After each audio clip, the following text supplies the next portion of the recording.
Senang dapat kembali bertemu dengan Anda. Apa kabar? Semoga sukacita dan kabar baik adalah bagian daripada kehidupan kita.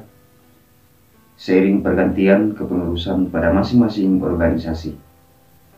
Tentunya ada anggota organisasi yang baru pertama kali dan berkesempatan untuk menjadi salah satu personel kepengurusan organisasi.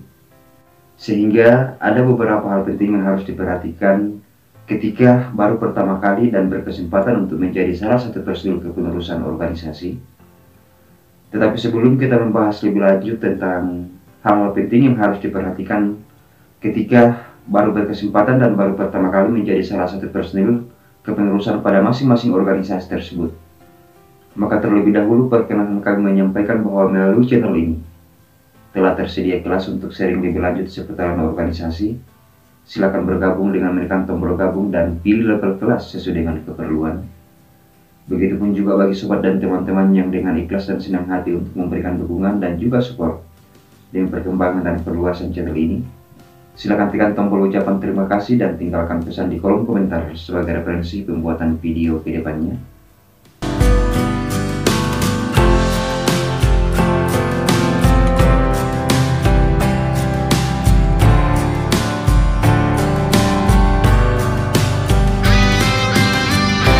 Menjadi salah satu personil kepengurusan pada masing-masing organisasi adalah suatu hal yang diidam-idamkan bagi seluruh anggota organisasi. Sehingga ketika berpeluang untuk menjadi salah satu personil kepengurusan organisasi tersebut, tentunya memiliki ruang dan kesempatan untuk mengaktualisasikan diri dan juga berperan aktif demi kemajuan dan perkembangan organisasi ke depannya. Meskipun demikian, menjadi salah satu personil kepengurusan organisasi tersebut bukanlah sesuatu hal yang perlu dibanggakan, sebab ada tanggung jawab dan juga amanah yang harus diemban. Dan berikut ini adalah beberapa hal penting yang harus diperhatikan ketika baru pertama kali dan berkesempatan untuk menjadi salah satu pengurus organisasi. Yang pertama adalah karena menjadi salah satu personil kepengurusan organisasi, ada persyaratan yang tentunya harus terpenuhi, di mana persyaratan-persyaratan tersebut tentunya haruslah diperhatikan selama menjadi pengurus organisasi.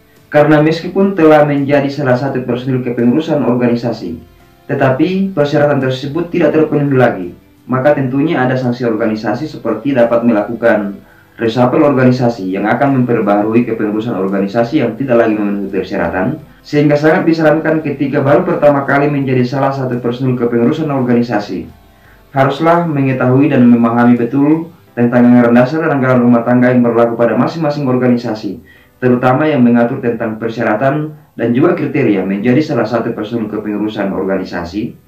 Kemudian yang kedua adalah ketika baru pertama kali berkesempatan untuk menjadi salah satu personil kepengurusan organisasi, maka diharapkan untuk dapat berkolaborasi dengan senior-senior kepengurusan yang sudah lama menjadi pengurus organisasi tersebut, sehingga ketika dapat berkolaborasi dan juga dapat bekerja sama dengan senior-senior yang terlibat dalam kepengurusan organisasi, tentunya akan ada ilmu dan juga pengalaman-pengalaman yang baru didapatkan terkait dengan organisasi tersebut. Yang ketiga adalah ketika baru menjadi salah satu personil kepengurusan organisasi, maka diharapkan dapat berperan aktif dalam kegiatan-kegiatan kepengurusan dan juga kegiatan-kegiatan organisasi. Sebab ketika baru pertama kali menjadi salah satu personil kepengurusan organisasi, biasanya ditempatkan pada anggota kepengurusan organisasi sesuai dengan struktur organisasi tersebut, sehingga ketika berperan aktif dalam kegiatan-kegiatan kepengurusan dan juga kegiatan-kegiatan organisasi, maka diharapkan periode-periode kedepannya seiring pergantian kepengurusan organisasi dapat menduduki posisi yang lebih tinggi lagi, seperti dapat menjadi wakil ketua bidang dan juga dapat menjadi wakil sekretaris serta dapat menjadi wakil bendahara. Hal tersebut disesuaikan dengan kriteria dan persyaratan untuk menjadi personil kepengurusan organisasi periode berikutnya.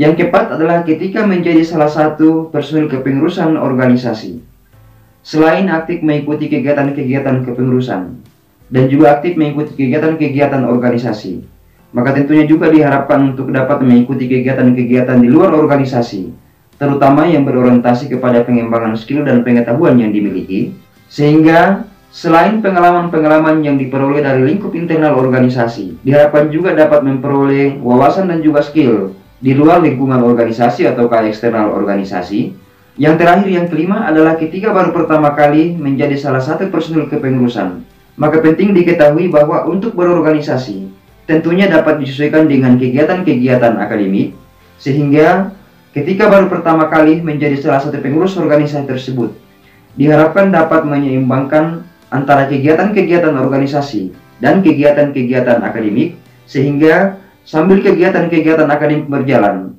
maka kegiatan-kegiatan organisasi pun juga berjalan.